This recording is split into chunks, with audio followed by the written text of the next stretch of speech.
They were just showing the replay of what I was talking about right now with Verdugo.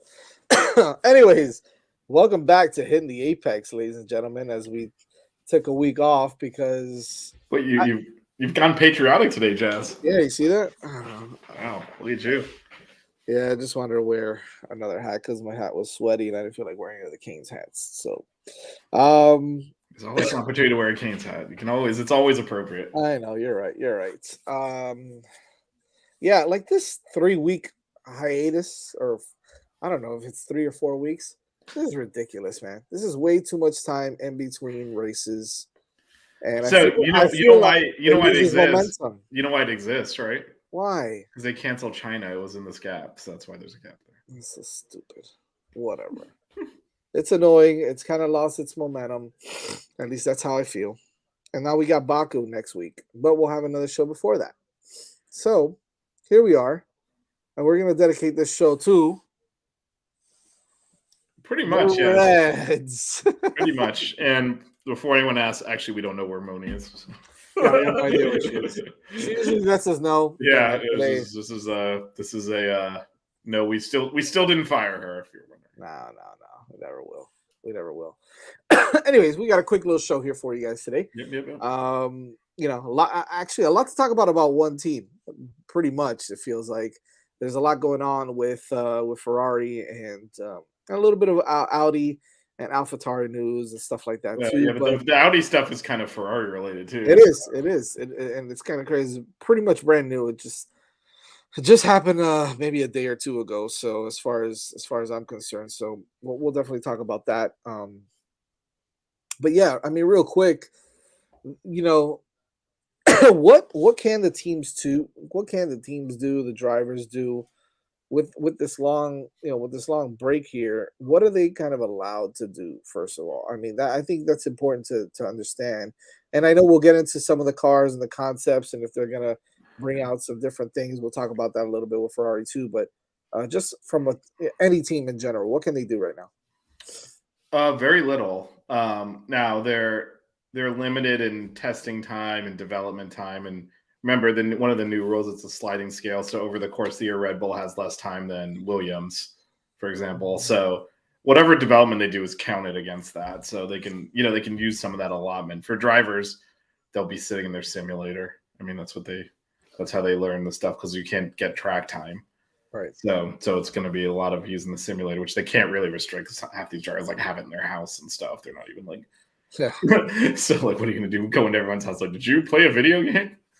I saw a video of I don't know if it was Russell or Lewis Hamilton driving the W14 at Silverstone for a little while. Yeah, they can do some of that, but that's obviously not really helping with this year's car. But yeah, this is where it gets in. This is where teams can quote unquote cheat. Obviously not if they're driving a 2-year-old car like that, but if you're driving, sometimes they're doing promotional stuff where they're shooting commercials and stuff, and they're technically not supposed to use that to develop, but sometimes that's why I think it was Ferrari last year there was some question on whether or not they're supposed to be using old parts, and there was a question on whether or not the wing was because they're shooting a Pirelli commercial for Pirelli, so they put the new tires on it. And remember, last year they changed the size of it, so you couldn't put it. Normally, what they do is if they're doing a tire commercial, they put it on an old car, right? Kind of like what Hamilton was doing, driving an older car, but because those tires don't fit on the older cars, because remember they changed the tire size last year. They had to use the current car, and Ferrari had a part fall off that looked very experimental when it was not supposed to. I remember. So there's always a little bit. Yeah, they're allowed to shoot commercials and do promotional stuff, but in terms of actual testing, no, none of that's happening. Now they'll be doing stuff in the wind tunnel and doing their normal development stuff, but again, all that's restricted. So, but nothing on track, basically. Nothing on track. I will say though, this is an interesting one in terms of where it fits in the calendar, because it is technically the first European race, right? Which is much easier for them to get parts to. Then that's why you won't really see a lot of development in the first 3 races, because even if they have new parts, they're very budget restricted. I'm going to spend the money to fly this part out to Australia, or just say screw it for one more race, and then much cheaper to just send it to Baku. Now, the other interesting wrinkle, though, is after Azerbaijan, it's our home race. We have a home race. Isn't that fucking cool? Anyway, That's awesome. but it's our home race. And so, do you really want to bother like doing the parts to there? Just wait until like the proper like string of European races coming Yeah, up. so they'll probably wait a couple more weeks before they do anything. Fernie's in the house. What's up, Tapperoni? What's up, man? Thanks for coming on. Yeah, so let's get kind of right into it. I mean, if any of you remember the what happened in Australia with Carlos Sainz, getting that penalty after running into who was it? Well, who was it that he ran into again? He bumped Alonso. Alonso. It was I Alonso, think right? run I wanted into to say is Stroll, but it was Alonso. Yeah, it he was bumped Alonso. into him. He Yeah, bumped into him. running into is a bit harsh. I agree. I agree. Give him a 5-second penalty. Which made him finish last because it was under safety car. Unbelievable, kind of crazy, but It's hilarious. yeah. So they tried to fight that penalty, of course, and to, I mean, no dice. Yeah. So the Agreed. Chaos did happen a yeah. lot. Well, so the rule on after you're kind of through the stewards process to get like the His case. appeal. That's what I wanted. I was Yeah, losing my mind. His the appeal got appeal. denied. The rule is you have to have like new evidence, Right. and they said there wasn't anything there that warranted looking at it. What Ferrari had submitted was some schematic thing, I think, around the tires, because like they're like these tires hadn't warmed up yet. It was right off the start. And then also like Carlos signs a statement. If you recall during the race, he was like, can they wait till the end of the race? We're finishing under safety car anyway, by the way. So it's completely worthless to give the penalty right then. True. So he's like, shouldn't they wait till the end of the race? And they do this pretty frequently, right? Where they wait till the end of the race and then they interview the drivers to get their perspective. They never did that. What's up, Evan? So they submitted like his witness statement on what happened, and they're like, the steward, they were like, if the stewards wanted to hear from him, they would have asked, and they, which by the way, they usually ask. So like, why the f didn't they ask is the question. So basically, like, we should have asked, we didn't, therefore the penalty stands. Doesn't really make a lot of sense. The other thing, and Ferrari pointed this out, I don't think this is part of their formal appeal because it's not grounds to get the case reopened. How is it that Carlos Sainz is the only one that got penalized in all of that carnage, where you had Gasly wipe Ocon out, cause a huge accident, and cause the red flag? He doesn't get a penalty. Sainz does. Yeah, that's weird. I mean, and that was one of the things they were saying. Like, how did Sainz is the only one that got the penalty? So it's a kind of a weird one. I mean, do you think that Leclerc would have gotten a penalty had he not wiped out and DNF'd? Based off of what he did?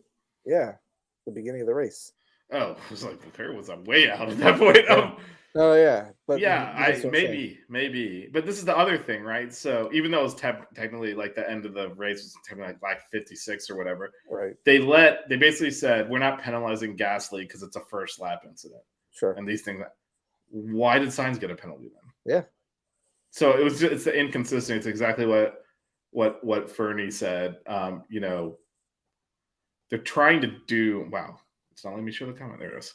They're kind of trying to do all these things at once, rather than just apply the rules consistently. They're applying the rules when they feel like it only, basically. Well, they're applying the rules to make sure Fernando Alonso finishes on the podium because when they rescinded the penalty, they took as new evidence like this one time someone touched a car and didn't get a penalty, and that was, and then they won't let Ferrari appeal. This is ridiculous. So I think Fernie's larger point is there's outcome based decision making versus actually just applying the rule and then the outcome be the natural fallout, and that's why it's inconsistent. And that's why teams are getting frustrated. They said that after the red flag. Why do you think the FIA is so inconsistent though with their with implementing rules and things like that? Why is it? Because they're trying to create certain outcomes and they're reverse engineering the logic, and that's why. Because if you look at their rulings, like it's not F1 is a very technical, exacting sport. Yeah. You build your car based on the letter of the law of the regulations, and the sport has always been one that, even if it's ridiculous, you apply the rules point blank. They've disqualified cars for bullshit. Yeah.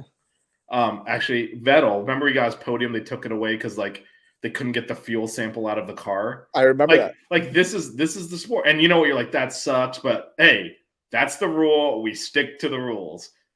And then they didn't stick to the rules at the end of the 2021 season. And since then it's been like downhill of they still, I think one of the reasons you're seeing it even worse now, because that was a one-off horrible thing. Right, but this is the thing, Evan. In F1, they always did call holding on every play. It's the rule. If you hold on every play, look what they did to, what was it, Ocon in the first race? They gave him so many penalties. That man's still serving them. And that's because that's a violation. That's a violation. We're adding them up. Too bad, right? I mean, that's the one thing with F1. It's always been a sport that whatever it says, we will apply it ruthlessly. I don't care what the outcome of it is. And they changed that. They manipulated the rules at the end of the 2021 season, and ever since then, they've been trying to make up for it. And once you say, actually, what's written in the rule book doesn't matter. Yeah, this is a good point. They confer. They're going to committee, and they're producing an outcome, and it's not. The rules are black and white. Like a lot of these aren't even questionable. Like you cannot touch the car in a pit stop. I'm sorry, Fernando Alonso, that your mechanic chose to rest his hand on the car. According to the FIA in 2002, when someone did it, I mean, it's you can bring back that and dismiss the penalty. Yeah, so I think that's where the disconnect is. Once you start saying, well, actually, we're going to deviate from what's written there for reasons, it's done. Right. It's done, and that's what's happened. That's why it's a farce. And then now no one trusts them. So stuff you would normally be like, I guess they had to, like in Australia, like. Did they need all those red flags? Definitely the last one. The first one was for gravel. And you get the sense that they're doing this for the show because, standing start, we get to reset because otherwise Max is 40 seconds up the road. And it felt like not the last one because when Ocon got wiped out by Gasly, you had to red flag that. Like the track was blocked. But the one before that, when Magnussen, like there wasn't really like why'd they red flag it? Because it gave Hamilton a shot to try and get. Remember, if you recall at that race too, the Red Bull was bad off the start, and all the many restarts, that was the only one where it wasn't bad. So I think they were thinking, Hamilton might pass him. We'll have 2 laps of Verstappen trying to pass Hamilton, which he probably would have because his car is so much faster. And man, wouldn't that be cool? And not like, hey, we don't need to red flag this. I mean, the worst one was the Stroll safety car, and I forget which race it was. Which race was that? It was Saudi Arabia, right? Where like he pulled up into the runoff area and was like completely off the track. It was Saudi Arabia. They're like our telemetry was. I was like, BS. You're trying to like bunch the field up because Max was, or that in that case it was Checo was like 100%. 2 minutes up the road. So like it's hard to buy any of their explanations at this point because again, once you prove, you'll deviate from the rule books to create a shootout to win the championship. No one's going to trust anything you do anymore. And that's where they're at right now. Well, and I mean, Evan nails it, right? It's all for entertainment. And that's the problem too. Like they don't, they changed the rules for the driver's well-being and that was good. However, they're not implementing all the rules all the time because they want it to be more entertaining. Therefore, you take the element of safety kind of out of it at times. And that's a fine line that they're walking there with that until someone gets really hurt or worse, God forbid, because you want to make it more entertaining. Right, and just to be clear, standing starts are dangerous, in particular at the end of races when every driver's going to be like, F it, 2 laps, I'm going to go for it. I'm in a Williams in last place, but man, if I can get a good start, I can get points. Like 100%. You're asking for those collisions. Like that Gasly Ocon thing was like inevitable that they were going to if someone was going to run into someone else and cause a big accident, when you give them 2 laps from a standing start, like as Fernie pointed out, if they're trying to make it safer, why don't you do a rolling start? Right. If you really need to why are red flag standing starts afterwards? That's more dangerous. I agree. All right, let's also shout to Evan for leaning into. I think it was on this show. We do so many shows. This is the one where we started randomly talking about cartoons, right? That was this show. Oh yeah, for sure. There you go, man. Evan leaned right into it with the Pinky in the Brain reference. So, Pinky in the Brain. Yeah, there's a throwback. Yeah, it is. Not many people will know that one nowadays. All right, let's move along. This was a surprise one for me. It was something that was thrown at me earlier today, and it actually popped yesterday from what it looks like here. Michelle Foster wrote on planetf1.com. You guys could check it out. We'll I don't know if you could put the link up or not. I don't know if it lets you. I think it lets. I think it lets me. No one else can put links in the Yeah, chat. you. But I think it lets you. I think I can do it anyway. Yeah, so I'll throw it in there and we'll see what happens. This is a surprise name emerges as a reported top Audi Formula One as reported top Audi Formula One target. So apparently, it was reported before that Mick Schumacher was one of the top prospects. I guess that they were looking at to join that Audi Sauber team in 2026. But it seems as though Mick Schumacher. Here's the first line here. Basically, Mick Schumacher has reportedly been usurped as by Carlos Sainz as a new favorite to join Audi when the German company takes over for Sauber. I'm sorry, when the German company takes over the Sauber team in 2026. Audi has have already began the process of buying the Sauber team, the company taking an undisclosed stake, yada, yada, yada. Let's see what else. The current Sauber driver Valtteri Bottas has made it clear he wants to continue. So this is really interesting to me, though, that they're talking about it a little bit further down. It says the 33-year-old is reportedly the favorite to lead the Audi charge, while initially it was speculated that Schumacher could be his teammate given his German nationality. However, according to Swiss publication Blick, there's a new name leading the charge: Science. How do you feel about that? And it's Well, funny because he's having these issues with all the crap. It was a great segue from Ferrari and Sainz and his penalty to now him saying, yeah, "Screw it, I'm going to Sauber." yeah. I mean, look, 2026, right? That's a long way away, though. It's a long way away, and a lot can happen. But if it was like right now, if like next year he could go to a team with that much money behind as the lead driver, why wouldn't he?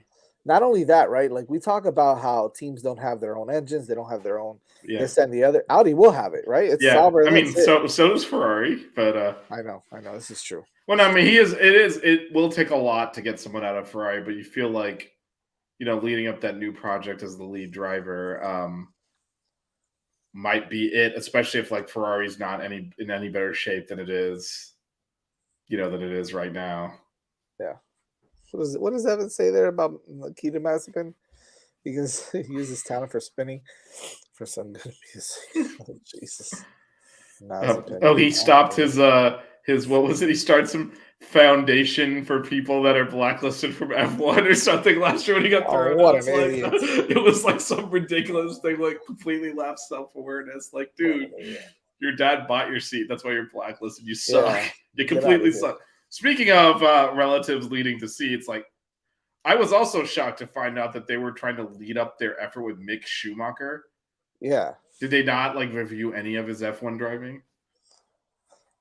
I mean, now a team of Sainz and Bottas sounds nice. I mean, that's a nice team. and pretty formidable. But I mean, according to the article, the plan was to kind of shape the team around Mick. Yeah, that's weird, man.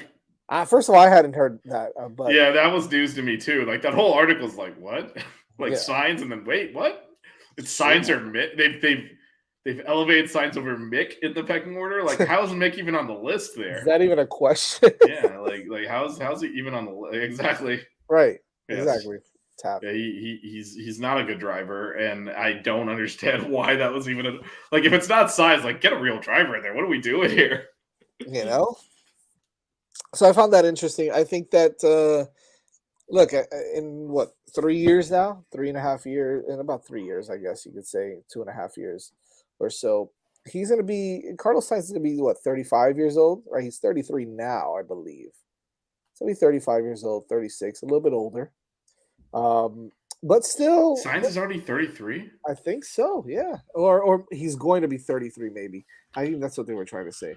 Hold on, let me see. I feel like fact he's 28 right now. So okay, all right. So yeah, he's not even going to be 33. He's 28 now. Yeah, so he's definitely young enough to to Yeah, he'll lead be up that 31, effort. 32 years old. Yeah. And Botas right now is 30. Botas is 33, so Oh, okay, okay, he would okay. be a little bit old at that point, maybe. But the one thing you got to understand, like, Hamilton's obviously still driving, and so is Right. Alonso.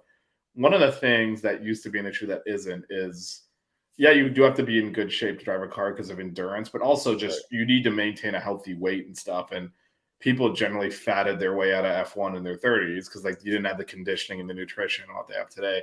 And Right. you will weigh the car down to the point that, like, even if you're the fastest driver, you're not anymore because you're weighing the car down. Like, it's that It's weight crazy how sensitive. that works. Yeah. But now with the way that they know nutrition, all, like, that's not happening. Like, Hamilton looks as in shape as he was 15 years ago. So does Alonso. Like, you don't get the horizontal growth that generally meant you couldn't drive anymore. So, Right. Right. like, yeah, I mean, they could both. I mean, obviously, Sainz will be in his early 30s. He's got plenty of time left. But even Bottas, 36 or whatever, could Yeah. probably still do it if he stays in shape. Which, I mean, these guys do now. Like, used to literally have, like, it was crazy, man. They would show up to the, like, hungover from partying the night before. Like, this guy's not gonna be driving 5 years from now doing this stuff. And, like, now it's like it's just like every other sport. Everything is, like, so regimented that they can drive forever if they have the talent to do it. Yep, they definitely could. I think it might be a good move if it makes sense, not only from a dollars and cents perspective, but if they've got a good car Yeah. and it sounds like they will, right? I mean, Well, they unveiled, like, their, I guess, engine concept, which they're hoping to start testing this year. So, yeah.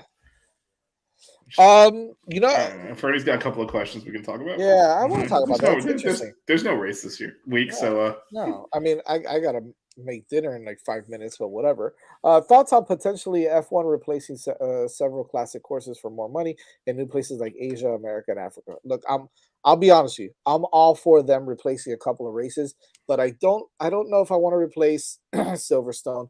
I know it's weird to say because I'm like, oh, Brits. Bleh." No, but I think that's a good one. I don't think that's a bad race.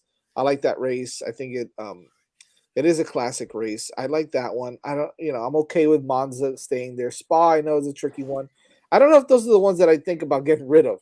If you ask me, I'm getting rid of like Saudi Arabia and I'm getting rid of like Bahrain and those courses. I'm just not a fan of going to those places, period. For the yeah, drivers, I don't know. I know those bring in more money. I and guarantee you that's they and do. that's and yeah, and that's what Fernie's point was, I don't know if you'll get more money in America though. I think that I think you would saturate the market too much. Where yeah, there's I already don't think three there's races here, room for another race in America unless they get rid of one of them. right? I think Asia is interesting. There's a Asia lot. is because Um, you can do stuff. Well, you got I one mean, in like, Singapore already, so well, I mean, yeah, but there used to be races in in China, Malaysia, India. India. I think India would be a good place to have one. I have thoughts. I No, don't think so. no, okay, never Yeah. mind. Well, I mean, there's a lot of extremely wealthy people there. I mean, when they went there previously, it didn't really work. The problem. Okay, so where would you consider putting a race in India? I mean, they have tracks there. They used to have one. Yeah, but I'm saying, would you go to the same place? Yeah. Where was it? I don't even know where it was, to be honest with God, I can't remember now. I mean, there's only a handful of cities large enough to even handle it there, but you. True. oh yeah, South Korea had a good race for a while. I'm cool with a race in South Korea, for sure. Malaysia I liked that Malaysia track. The beginning of the year used to be like Australia and Malaysia in the middle of the night. That's how you used to start your F1 year Yeah, because of the time difference. right. But yeah, I think China they are still going to bring back. I think this year because China's still like heavy on the COVID restrictions, they couldn't go. So Right. I think that's going to come back. What happened with Vietnam? Is that like permanently canceled, or is that on the calendar, or what happened? Didn't they did cancel it for this year, didn't they? Hell if I know. Hell of a Can man. keep up with all this. Now There's too many. about There's too many races. they're gonna bring back South Africa, right? Kailami is coming back, I think, in 2024. You know what they could get rid of? Hmm. That fucking Coolito Max Verstappen racing the Holland on that horrible track that they're just doing just because he's Dutch. You know I what? They get get rid of that. get rid of that crap. Zandvoort sucks. What about doing something like in Yeah, but I am in the wrong. Finland or I, Switzerland. I'm in the wrong, apparently the wrong year on this Vietnam stuff. So they canceled it in 2020 because of COVID, and there's no plans to bring it back since then. So I'm only 4 years off. But That's all. Oh man, but that's yeah, funny. apparently they built a track out there. So they got this brand new track when no one's using it. Wow. Yeah, I mean, I don't know if there's infrastructure in some of those places just mentioned, because I mean, what's the climate like there too? Yeah. I mean, It will be interesting though, because they could do it at, like, if you go to the summer and do it in, like, Sweden, Finland, whatever. right. It is bright basically 24 hours a day, so they could do it like a prime time race there without lighting the circuit. That'd be pretty kick ass. And then it would be like at a normal time here. Do it in Iceland. I mean, is that? I mean, how many people live in Iceland? Not enough. I think Yeah, the whole entire country would be at that. Yeah, you have to. I mean, the thing is, yeah, it's also going to be travelable. I don't think Iceland is that untravelable. Well, the thing is, so the reason that that they get a lot more money out of places like Saudi Arabia or out of Asia is in Europe. They're much more, I would say, judicious with what they're willing to spend public money on, and giving it to a big corporation, which is what F1 is at this point, right? As essentially a donation / bribe / whatever you want to call it, to bring a race to them is not something that that's going to be palatable to the Europeans. So all of those races in Europe pay less. Gotcha. Now, some of them, like, they're not going to not have any European races. So, like, Silverstone's staying there, Spa just re-upped, Monza's never going to go anywhere. Like, there's some that are, but that's why you have increasingly races all over the country, because certainly in this country, we'll give public funds away for sports. We do it all the time, right? Yep. And then in the Middle East, they're just like, it's a dictatorship. Like, here's a check. So it's just easier for F1 to get the money out in those places than it is in Europe, because Europe, they're very strict on public funds being spent on stuff like that. Like in Europe, like, they're building a new soccer stadium, the team pays for it. None of this public funding stuff that we do here. That's just not happening. Yeah. So yeah, I'm paying for the Marlins Park still. Yeah, so. We'll all pay for the Marlins Park still. If you've ever lived in Miami at any point, like, they came for your pockets. Oh boy. Two more things. We'll answer Fernie's question. I know we had a couple other things, but I think before we get to Fernando's question, just real quick on this. Go I ahead. think it's going to be hard to, like, what are we at, 22, 23? I mean, 23, yeah. You cannot race year round. So I don't think they can. I mean, it's not sustainable to race every single week. Like, ideally, you have at least one week off between races. We're already at the point where they can't do that, because, again, you can't race for a few months over the winter. So you're really looking at, ending in November and then all the way to maybe starting in March, right? Right. And trying to cram that in there. Yeah, they need to streamline travel. Yeah, again, I think a lot of that has to also do with climate, right? Miami is too hot if you don't do it earlier in the calendar.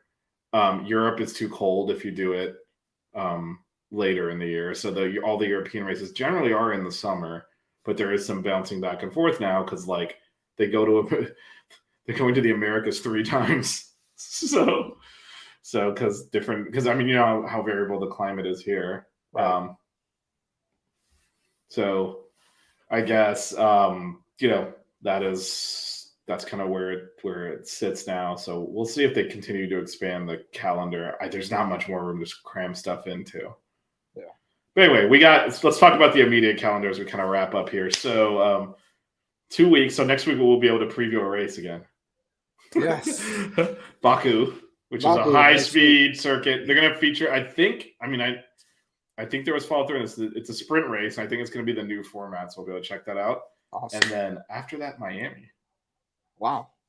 Came right up on us. Came right up on us. That's crazy. Yeah, we'll see what we do with that one, but we might have some really, really cool coverage on that. Maybe we'll do a playback on that one.